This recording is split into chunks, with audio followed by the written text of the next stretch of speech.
The strangers came from the sea, white men with guns of fire and eyes of hunger. They desired the palm oil, the lifeblood of the Anioma people. The Anioma land, rich and fertile, became an object of desire. The white men sought to control the trade, to own the land.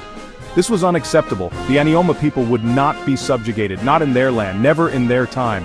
The white men, calling themselves British, established their presence. They built forts, symbols of their ambition. They imposed their laws, their ways. They sought to dismantle the traditions of the Anioma people. But the Anioma people are resilient. They knew their land, their customs. They would resist. The elders met in secret. Under the cover of night, they whispered plans of defiance. The seeds of resistance were sown. A spirit of unity grew, fueled by a shared love for their land and a fierce determination to protect their way of life. The Anioma people would fight. They would resist, for their land, for their freedom.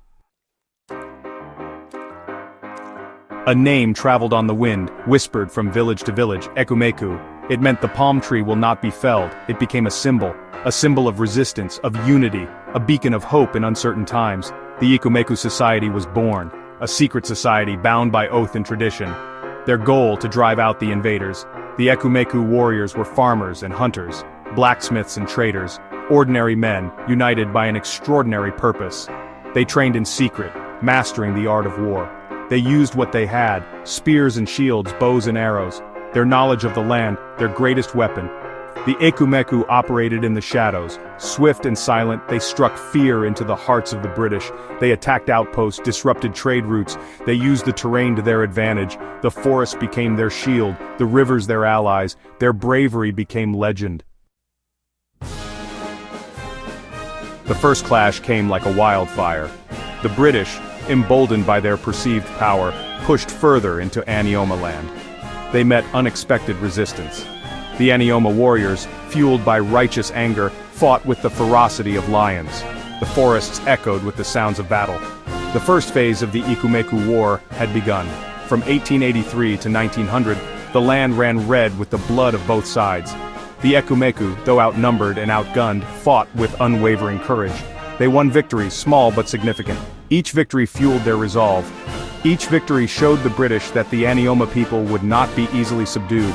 The British, surprised by the ferocity of the resistance, retaliated with brutality.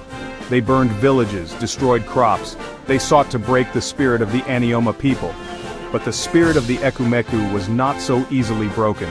They fought on, year after year, fueled by an unwavering belief in their cause.